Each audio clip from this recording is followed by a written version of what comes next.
Cuando hablamos de la mafia médica, uy, uy, uy.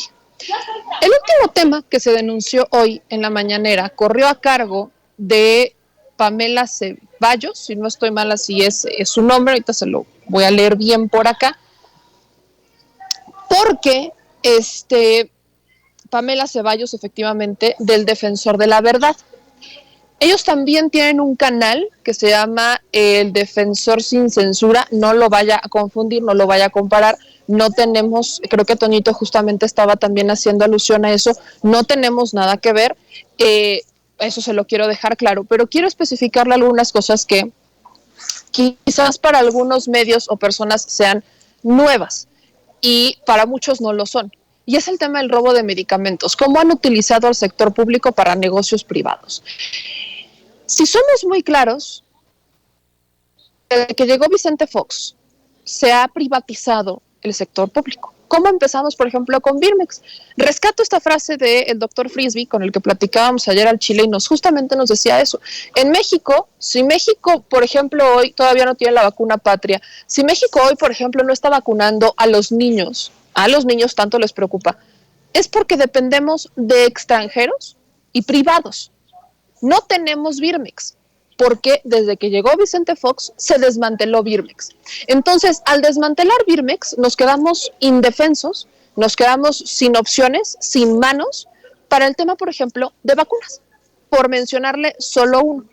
Porque de tenerlo, perfectamente México podría ya haber tenido la vacuna patria, y como nosotros seríamos los fabricantes, pues entonces nosotros habríamos hecho las pruebas, y si fuera si verdad fuera necesario y fuera un asunto comprobado que funciona y la efectividad y todo esto y pasara todo el proceso, la vacuna al final podríamos aplicarla a los niños. Tanto les preocupa. Bueno, pues ahí está una de las tantas consecuencias de haber desmantelado Birmex.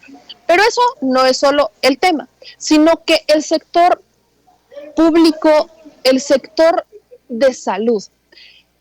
Ayer justamente el doctor Frisby nos revelaba algo que, pues para mí, para muchos era, pues sí, lógico, pero digamos que el que te lo diga un doctor que justamente perteneció al sector público de salud mexicano, que se enfrentó justamente a ellos y que vaya, ahora está en Estados Unidos porque aquí fue muy rebelde, nos dice y nos confirma muchas cosas. Hay muchas farmacias que están afuera de los hospitales públicos, que son de los gerentes o son de los directores generales de los hospitales. Entonces, ¿qué es lo que pasa? Literalmente sacan las medicinas que llegan a el hospital privado y literal las cruzan a la farmacia privada. O sea, medicina que llega a un hospital público, lo rectifico así, medicina que llega a un hospital público, es perfectamente fácil que el director del hospital lo saque y lo lleve a una farmacia de la que él es socio, dueño, gerente o como le quieran llamar, que podría estar perfectamente enfrente del hospital. Eso es solo por un tema. Pero aparte tenemos otro. ¿Cuántas medicinas no se venden en el mercado negro? ¿Cuántos empleados del sector salud, casi todos, muchos de ellos administrativos, no se roban esas medicinas y justamente son ellos quienes las están vendiendo como si fueran agentes de laboratorios? Por solo mencionar unas de tantas prácticas que ocurren en el sector salud público. Por una razón no es público, porque en realidad de poquito en poquito, ahora sí que pareciera que en cómodos abonos, querían ir desmantelando el sector salud y volverlo completamente privado. Empezaron con Birmex y luego dejaron de darle atención, eventualmente iban a aplicar la de, pues es que ya no tiene caso que invirtamos en el sector salud, como lo han dicho con Pemex y la Comisión Federal de Electricidad, dejemos que los privados que sí tienen los recursos se hagan cargo porque el Estado ya no puede. Ese es el argumento, empiezan de poquito en poquito, nos van vendiendo esta idea y en un momento dicen, es que ya no podemos, ya no nos salen las cuentas, ahora si invertimos perdemos y por eso necesitamos que los privados se hagan cargo. Ese ha sido el argumento con el cual han privatizado prácticamente todo en México y el sector salud no era la excepción. Pero esto se lo pongo como antecedente para que no se olvide el sentido en el que vamos. El robo de medicamentos no es exclusivo de un estado, de una ciudad o de un sector salud público del estado, de gobierno federal. No es exclusivo. Es más, hay ciertas cifras que le quiero dar que fueron justamente reveladas en comparecencias recientes de justamente la Secretaría de Salud. ¿Cuál es el tema acá? En este año, lo que va del 20, más bien en lo que fue 2020, se disparó un 82.5% el robo de medicinas. Estamos hablando que el mercado negro podría alcanzar más de 1.500 millones de dólares. 1.500 millones de dólares. De acuerdo con datos del Secretariado Ejecutivo del Sistema Nacional, el robo al sector farmacéutico en el país en 2020 representó el 5% del total del delito, solamente en ese año. Precisa que se registraron 250 robos relacionados con productos farmacéuticos, una alza del 82.5% con respecto al año anterior. La Cámara Nacional de la Industria Farmacéutica, por ejemplo, señala que alrededor de 8 millones de personas consumen medicamentos robados. Ahí le va otro. Y se estima que el valor total del mercado negro de fármacos podría ir desde 650 hasta los 1.500 millones de dólares al año. Pero la cosa aquí no para. ¿Cuáles son las entidades que más sufren de robo de medicamentos? La encabeza Jalisco. Le sigue Michoacán, Puebla, Nuevo León y la Ciudad de México. Estos son las entidades, son los estados en donde más medicinas se están robando. No es de hoy, no es de ayer, es una cifra que vienen arrastrando. Al menos el 4% de los tratamientos ya tendría también prácticas de mala fabricación. ¿Y qué es lo que pasa cuando estas medicinas son robadas y se encuentran?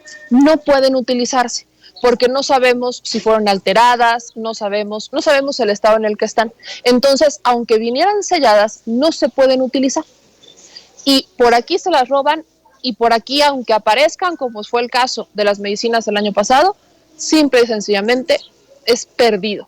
Es un tema perdido. Esto nada tiene sí, por supuesto, que ver con la ineptitud. Muchos han dicho robo de medicinas es un tema de ineptitud, pero en realidad tiene que ver con algo bien fácil, se llama corrupción. Sí, también el sector médico es corrupto, no nada más tiene que ver con el administrativo, también las farmacéuticas son corruptas. Sí, sí hay corrupción en los laboratorios, sí hay corrupción en el sector público, nada más para que quede esto bien claro. Entonces, esto se lo pongo sobre la mesa porque la denuncia que hacen hoy el equipo del Defensor de la Verdad apuntaría a que Enrique Alfaro habría, pues sí, robado las medicinas que pues desaparecieron en la Ciudad de México en octubre del año pasado. Ese es un tema que se hizo viral, pero esas medicinas, no todas, y aquí habría que aclarar, no todas aparecieron en la Ciudad de México. El año pasado, la propia fiscal de la Ciudad de México, Ernestina Godoy, cuando se da este robo de medicinas, dice que a los días, este robo fue el 7 de octubre, si no estoy mal, el 15 de octubre, aparecen 15 y 16 de octubre, las encuentran, se las roban de Azcapotzalco y aparecen en la alcaldía Iztapalapa. Y aparecieron 27 bolsas. Estábamos hablando que se habían robado más de 30,000 medicamentos, 37,000 medicamentos, y aparecieron 8,000 cajas, poquito más de 8,000 cajas. No eran todos los medicamentos, eso es un hecho, y se dijo desde un principio. No aparecieron todos los medicamentos, pero el lote coincidía. Entonces, el lote de las medicinas que se habrían robado de Azcapotzalco, que apareció en Iztapalapa, según la Fiscalía de la Ciudad de México, coincidía perfectamente, era el mismo lote. ¿Dónde están las otras medicinas? Bueno, esa es la otra pregunta. También hubo detenidos por eso, no solo se quedó en ya las encontramos, sino que en la Ciudad de México hubo detenidos por el robo de las medicinas. Eso es lo que pasó. Pero el equipo del Defensor de la Verdad, desde el año pasado, argumenta que el que se las habría robado habría sido Alfaro. ¿Cómo hacen la conexión? Suben varios videos, uno en particular en el que dicen que fueron a la finca, bueno, en realidad no fueron a la finca, sino que medios, de hecho era ADN 40 y otros medios de comunicación, van a una finca en donde había medicamentos robados. Lo que hoy revelan es que ellos tienen copias o tienen los peritajes en donde pues se comprobaría que estos son los medicamentos que se robaron en la Ciudad de México. Cuando ella dice que la fiscal de la Ciudad de México dijo que habían aparecido, dijo que no le salían las cuentas, pero aquí no es un tema de cuentas, es un tema de lotes. Y a eso quiero llegar, no es un tema de cuentas, porque como le digo, en la Ciudad de México aparecieron algunas, más no aparecieron todas las que se habían robado. Y lo que necesitaríamos, que es aquí el tema, lo que deberíamos de corroborar es el lote que el lote de las medicinas que apareció en Jalisco, en esta finca, sea exactamente el mismo lote de las que se robaron en Azcapotzalco. Y esa sería prueba irrefutable de que hubo un robo de medicinas. Ahí sí, de que medicinas que se robaron en Azcapotzalco acabaron en Jalisco. Esa sería la prueba. No es un tema de cuántas aparecieron allá, porque coinciden con las con las que se robaron acá. No es un tema de números. ¿Por qué no es un tema de números? Y a esto le pongo el tema, pues porque se roban medicinas todo el tiempo. O sea, no podemos decir que solamente se robaron medicinas en la Ciudad de México o que solamente se robaron medicinas en Azcapotzalco o en Iztapalapa. No, se roban medicinas. Jalisco es una de las entidades que encabeza el robo de medicinas, en donde más medicinas se están robando. Ahí valdría la pena preguntarle a el gobernador Alfaro qué está haciendo para erradicar la corrupción que existe en el sector salud de su estado, en donde están robando medicinas y en un año es el estado que encabeza el mayor robo de medicinas. Valdría la pena que Alfaro pudiera contestarnos eso. Esa es la pregunta que hay que hacerle a Enrique Alfaro. Pero para asegurar que las medicinas que se robaron de aquí son las mismas que aparecieron en Jalisco, nada tendría que ver con la cantidad que aparece, sino con el lote. Así que aquí yo esperaría que efectivamente el secretario de Gobernación atienda la petición, que les enseñen los peritajes y que derivado de lo que resulte de los peritajes, que ellos tienen copia, pues que se compruebe si eran el mismo lote. Al final, si se encontró, si se decomisaron estas medicinas robadas, ahí las van a tener en alguna bodega, las tendrían que destruir, pero tendrían que tener el registro del lote. Si coinciden los lotes, entonces sí, ¿cómo es y por qué medicinas robadas de la Ciudad de México terminan apareciendo en Guadalajara? Y es otra pregunta que nos tendría que contestar Alfaro. Pero este asunto, Alfaro lo conoce bien y de ahí nace el que ellos digan que tienen miedo, porque Alfaro, el año pasado, cuando sale esta noticia, acusa a que esto fue una campaña de Morena orquestada en su contra, y ahí le va el porqué. Si no estoy mal, Fernando Carmona, que es el titular del Defensor de la Verdad, fue precandidato de Morena a una diputación. Entonces, ahí es cuando se mezcló el tema, que más que ser un asunto periodístico, era un asunto militante, porque, pues sí, ellos terminaron, bueno, al menos Fernando Carmona sí terminó siendo precandidato, creo que ya no fue candidato, pero sí precandidato. Entonces, vamos a ver, escuchar lo que dijo Alfaro el año pasado sobre este tema, que en vez de responder sobre el robo de medicamentos que sí existe en su entidad, pues se aprovechó del asunto partidista en el que estaban involucrados quienes lo estaban denunciando para decir que era un asunto en su contra, que era una campaña en su contra, y prácticamente se burla de ellos, y yo no dudaría que hasta les pusiera alguna amenaza. Vamos a ver y escuchar lo que dijo Alfaro. ¿Qué tal? ¿Cómo están?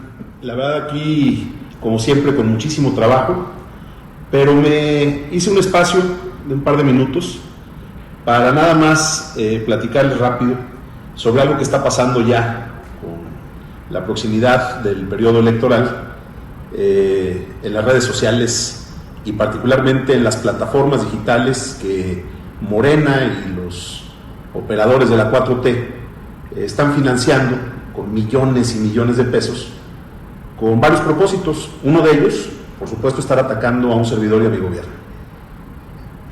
No me asusta, yo lo he visto 1000 veces. Por esa vía me han querido inventar de todo. Es parte del folclore de los tiempos electorales. Pero hay un video que sí les quiero comentar, vale la pena, en el que sale una supuesta reportera de un prestigiadísimo medio de comunicación que se llama El Defensor de la Verdad y otro que se llama Reservas CDMX, en donde dicen que yo me robé los medicamentos que le robaron al gobierno federal para atender a personas con cáncer. Imagínense nomás. Además de ridículo, muestra el tamaño de preocupación y desesperación que tienen por estarnos atacando.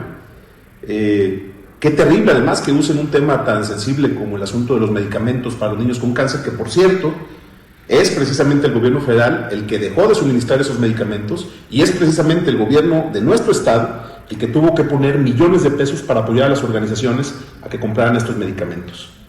A los autómatas, que esos son, que sacan esta información, a quienes están detrás de una computadora en el anonimato inventándose historias y gastando millones de pesos que yo no sé de dónde salgan, Les digo una cosa muy sencilla. No pierdan su tiempo, no van a poder desacreditar el trabajo de quienes estamos todos los días luchando para cuidar nuestro estado. Ese es el tema, ¿no? Yo aquí insisto, lamentablemente, pues Jalisco es uno de los estados que encabeza gran parte de los robos de medicamentos. Eso es lo que tendría que aclarar por default. Por default, ¿qué está haciendo para erradicar el problema? Porque eso no es un asunto que solo le competa al gobierno federal, es un asunto que de hecho en este caso, tratarse de robo, le compete al gobierno estatal. ¿Qué está haciendo Alfaro? Que no evada la responsabilidad que sí le toca. Y en el otro lado, antes de asegurar si sí o si no, pues que se verifiquen estos peritajes y si coinciden los lotes, se lo repito, si coinciden los lotes, entonces sí estaríamos hablando de vamos a investigar qué es lo que está pasando. Hasta este momento, la fiscal Ernestina Godoy de la Ciudad de México no ha dicho que coincidan los lotes, que coincidieron, sí, pero con los que encontraron aquí en la Ciudad de México en otra alcaldía y no eran todos. Es algo que se aclaró desde un inicio. ¿Es raro que no se hayan encontrado todos? Pues no es raro, porque pues de hecho se trata del mercado negro, pues de andarlos vendiendo por otro lado. Entonces no es raro. Y yo solamente... Vaya, este es un tema muy personal y eso lo digo a título muy personal, quizás algunos compañeros lo compartan y otros no. Yo sugeriría que en este tipo de canales de YouTube tuvieras mucho cuidado con el amarillismo. Muchas veces con tal de tener muchos seguidores o con tal de generar videos muy virales, recaen en títulos muy amarillistas. No se nos debe de olvidar, por ejemplo, con el tema de Inés Gómez Montt, como muchos canales lamentablemente ya estuvieron asegurando que la habían detenido utilizando videos que no siquiera correspondían con Inés Gómez Montt y que eran de años pasados porque no la han detenido. Entonces, eso sí valdría la pena dejarlo claro solo como un comentario, porque, pues sí, benditas redes sociales, pero lamentablemente para algunos solamente es cuestión de generar mucho tráfico y un tema muy de marketing, pero nada realmente tiene que ver con esta vocación o con el rigor periodístico. Y ahí es en donde pues mucha gente ha caído en la desinformación. Y bueno,